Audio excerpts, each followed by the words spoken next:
All right, everybody. We'll start with questions for Coach. We'll start with Ben and then go to Ryan. Tony, just with Chad, was that a spur of the moment this afternoon thing, or did you kind of know going in? Yeah, we knew there was some soreness there to overcome, and eventually it just became a thing that risk versus reward. I mean, clearly we're playing a really tough opponent. We knew we were getting an SEC weekend type starter on the mound against us in Watson, but we just feel like it's too early in the year. So no real big issue there. It's kind of like the crochet thing. As much as you try and tell people that everyone's looking for more, it's truly just the theme that we're always going to have. We had it when I was a pitching coach myself. We're going to be conservative early in the year, and we're going to be aggressive late in the year with our guys. And then what did Heflin do so well, and just how big of a pitching performance was that for you all?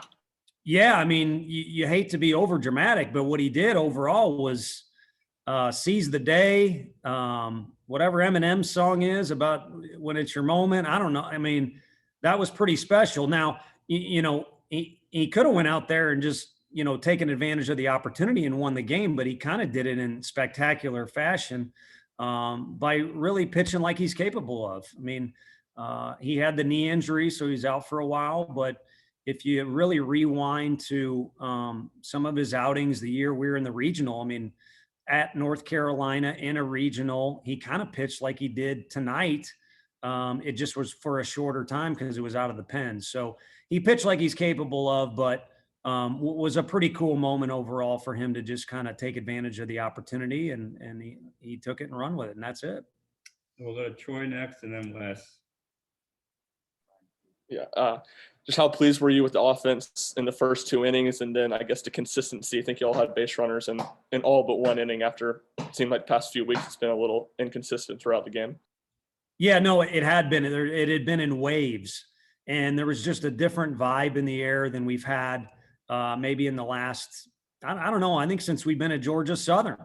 A little different vibe in the air, and there certainly weren't a lot of spectacular hits. I mean, Luke crushed that one, but it was guys just fighting at the plate, starting with Liam. I mean, 2 strikes, kind of shortened up a little bit and just punched the thing through the middle. And then there were a bunch of others where guys just found a way to scrap and get on base. And that opened up the doors for a couple of the better swings later in the game.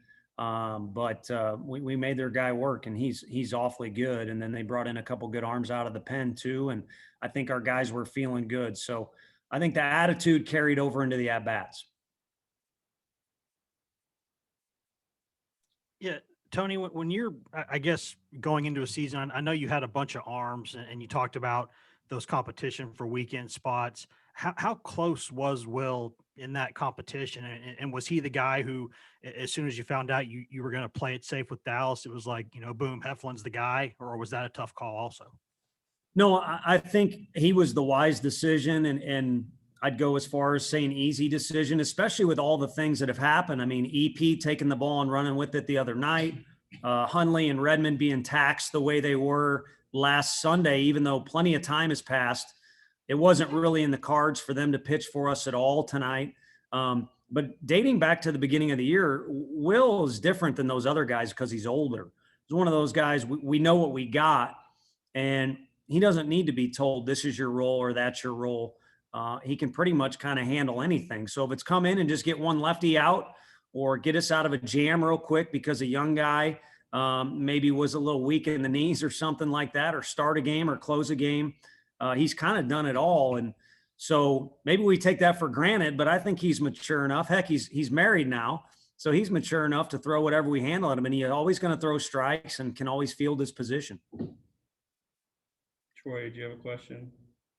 Yeah, Tony, when you mentioned Sunday about one of the best parts of February, playing a bunch of different situations, when you look at Leith going down Sunday and Chad getting scratched today, what does it say about this group that they've handled 2 adverse situations and found a way to win those games? Yeah, and I think you're cutting it short if you don't include the whole team, but at the same time, it's Coach Anderson's pitchers. They're showing that if you throw strikes, we at least have a chance. But then there's also guys that, rather than freaking out and making it a bigger deal than it is, it's a baseball game.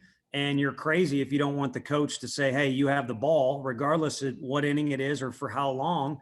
And when you get the ball, you take it and run with it, like I said earlier. And then when the coach decides to take it from you, then you hand it off to the next guy. And odds are, if you've been working hard as a group, what the pitchers do a ton with Woody and Q and Frank, then the guy you're giving the ball to is probably a guy you can trust as well. We'll go to Hayden next. Coach, we have 7, 8, 9 due up in the 6th. All three get on, then all three score. How much easier does that make it for the top of the order to produce runs? Yeah, it really does. And what we've wanted is that lineup where 1 through 9, it's kind of all the same, but we've had a few guys scuffle a little bit. You got a guy down there in the midst of that, Fergie, who's a top of the order guy. You got a guy, Luke, who's a middle of the order guy, and Christian, who for about a 7-8 day period was our best hitter in scrimmages leading up to the season. You can ask any of our players that. So guys that are certainly capable, but they bring in a lefty with a really good arm. And so that matchup is supposed to be in their favor, but our guys really battled. And then, the guys at the top of the order, kind of clean up the whole thing. And it makes it a little easier on them for sure when the other guys are contributing as well. So hopefully it's a theme we can carry over regardless of how the coaches decide to, move guys up and down in the lineup. And we'll do one more, go back to Wes. Tony, I know that, obviously everyone's playing by the same rules, so it's not like y'all are the only guys who got to bring back some old guys this year. But having guys like Will and like Pete, that they just, in college baseball terms, it seems like they're old men. They've been around so long. How much on a daily basis, when you're putting together lineups, when you're thinking of scenarios, how nice is it to have guys like that who you can say, like, okay, I can throw different things at them and it's okay? It's comforting, and it's a lot less stress on the coaching staff, which has kind of made it a topsy-turvy deal early in the year, because you've seen some of our boys stress about, man, this is it. This is a really good team, and we got to do this and that. And tonight was a night where they just kind of had fun. And if you're playing hard, no one's going to question that you're being giddy or not taking it serious. So as long as you're playing hard, you can have as much fun as you want. And there was that nice combination tonight, led by all the older guys. But if the older guys tense up, the younger guys are going to follow suit. So with guys like that, though, that are the extra older guys, like you're talking about, the grandpas on the team, I think the thing that matters most is they're so ingrained in this program now. It's literally their life, and they got a lot more life ahead of them once they leave here. But for now, it's everything to them. So I think there's no dollar value or run value you can put on that, or an ERA. It goes a long way, and that was on full display tonight. Thanks, Coach. Thanks, guys.